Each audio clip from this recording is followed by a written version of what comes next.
Hello everyone on the YouTube side of things. Welcome to the new and revamped Rye Report. Oh my goodness, Rye, what is going on? What is changing? Quite a few things.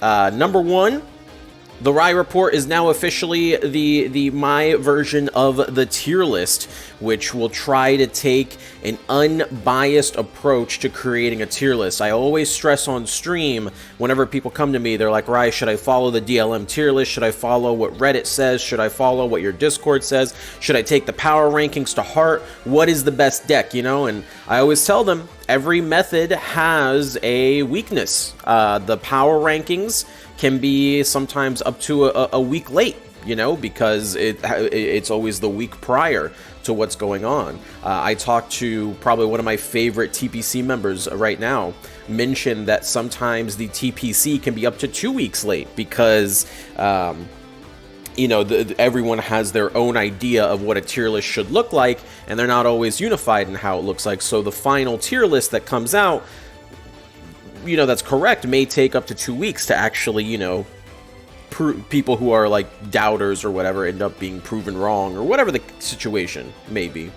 And whenever people ask me this question, I always tell them, you should always take all the data and then form your own opinion. That is the most important part, and that's kind of what I'm hoping to do with the Rye Report moving forward. I'm hoping to provide you guys with just simply the facts, and then give you the most unbiased opinion I can. Obviously, there's going to be a little bit of bias because it's always better just to do it yourself. There's always a little bit of bias in everything that you do, but I'm going to try my best to keep the bias out as much as I can, at least 90% of the way.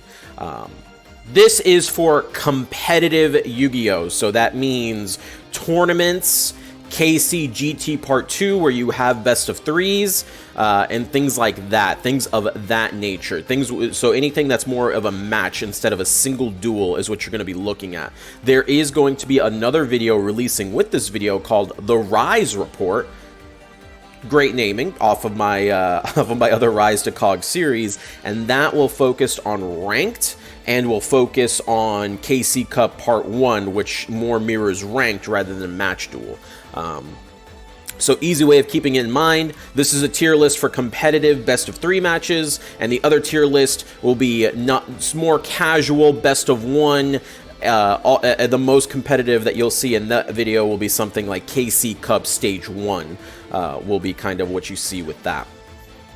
So, starting off with competitive Yu-Gi-Oh! This doesn't really have too many changes as of right now.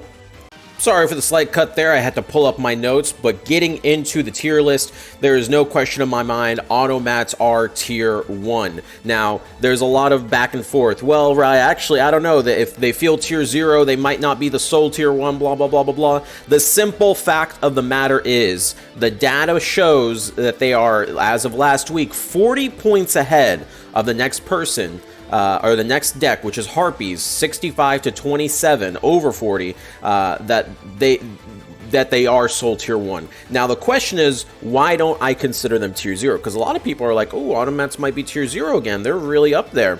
Here's the thing about tier 0. You have to kind of look beyond just data for tier 0. Why did Automats have that significant 100-point week that they had? The reason is because it wasn't just one version of Automats. It came down to, okay, how do we counter Automats? Right now, when you think of what are some hard counters to Automats, if they forget to bring something like Swordbreaker, you toss Lunalights against them, they automatically lose.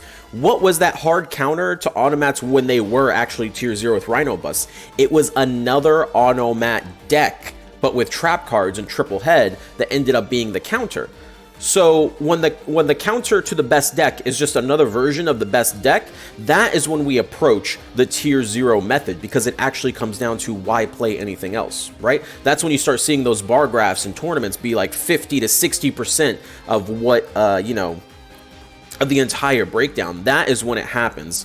Right now, Automats are very powerful. They're a very powerful tier 1, but I do think it'd be disingenuous to call them a tier 0 deck, because this is definitely not a tier 0 meta that we're in, and I think the data does back that up. There are decks that can win against it. They don't win every single tournament. even though the points are, there's a vast number of points between tier 1 and you know, essentially tier 3.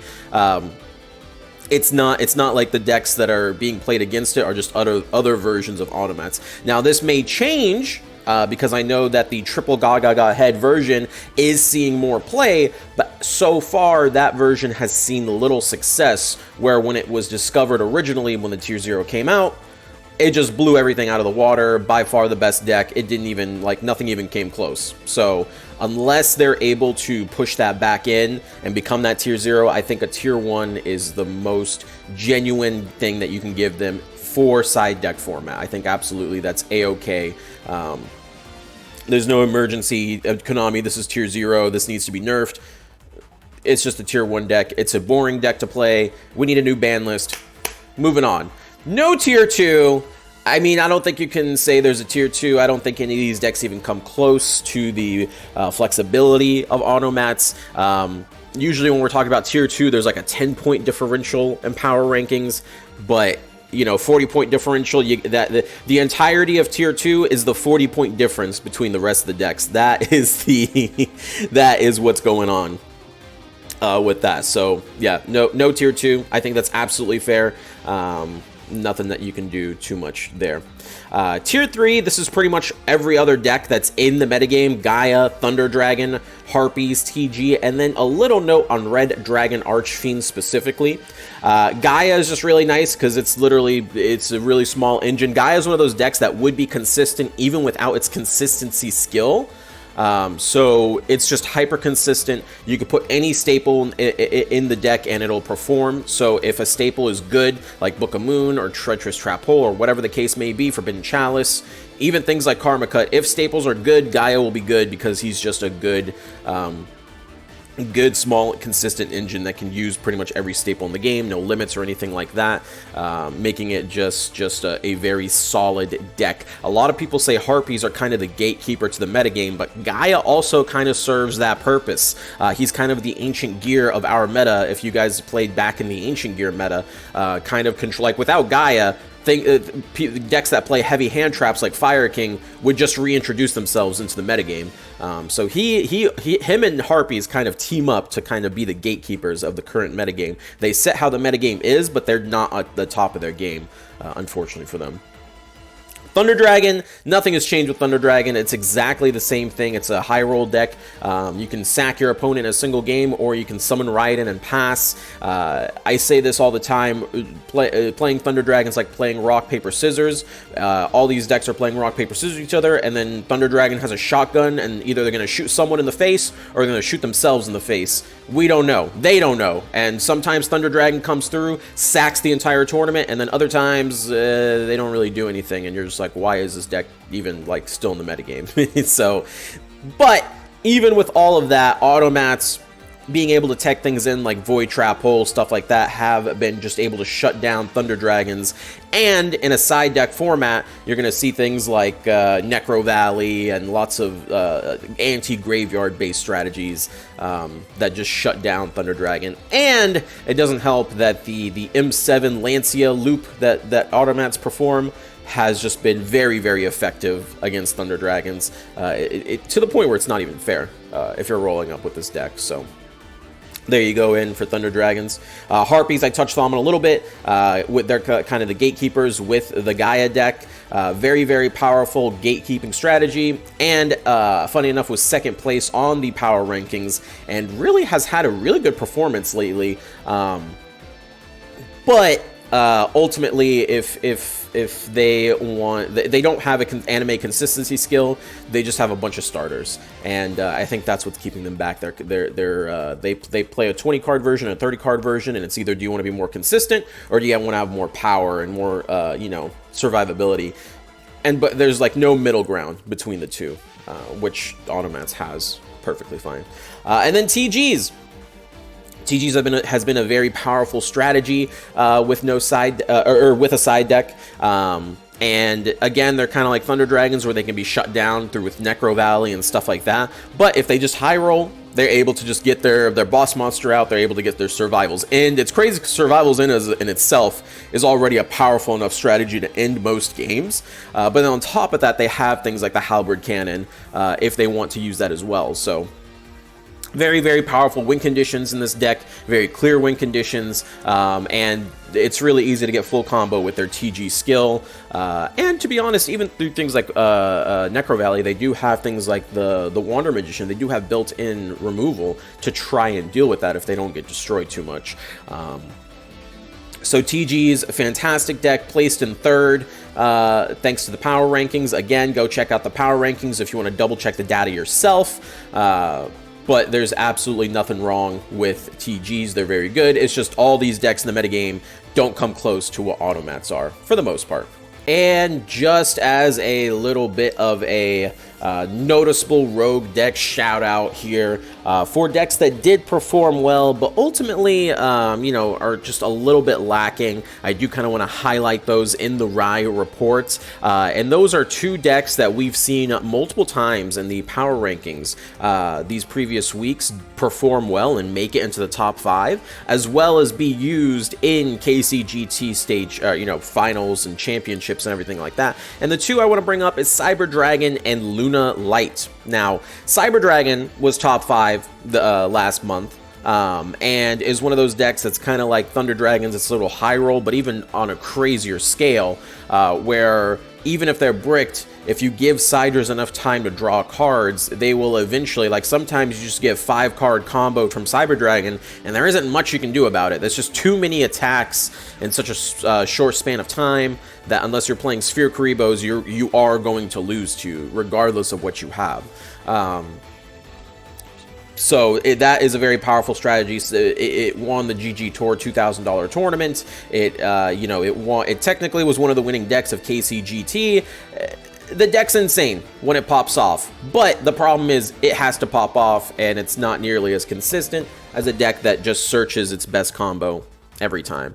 So I don't think it's worth tiering Cyber Dragon, but it's the deck that you definitely have to keep your eye on when you are going into tournaments and whatnot.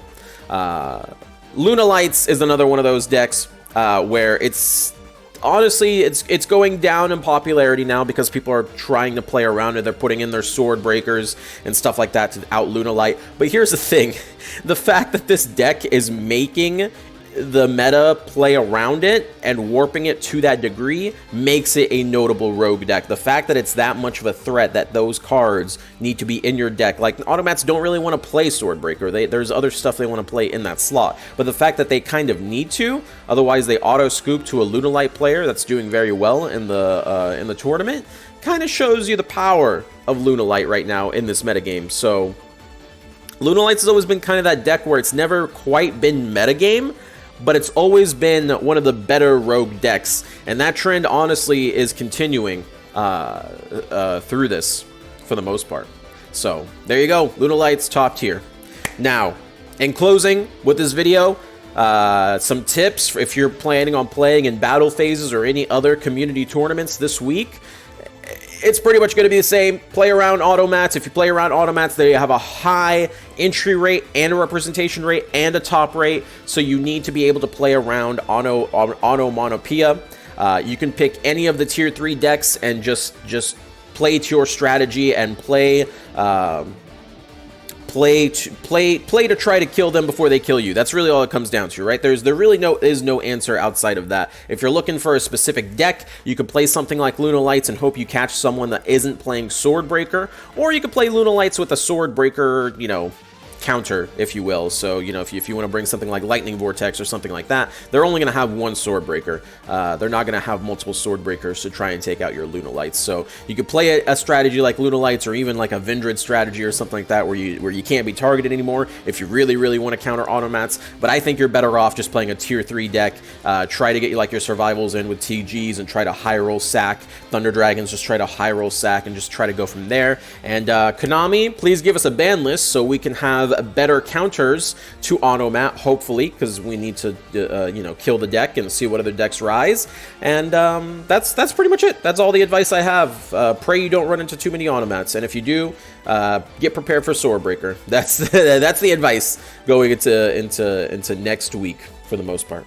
That's going to be it from me. I hope you guys enjoyed this reformatting of the Rye Report. If there's anything you'd like to see in the Rye Report, if you want, like, I don't know, more advice or something, or different graphics, or notable cards that were used, or something like that, I don't know.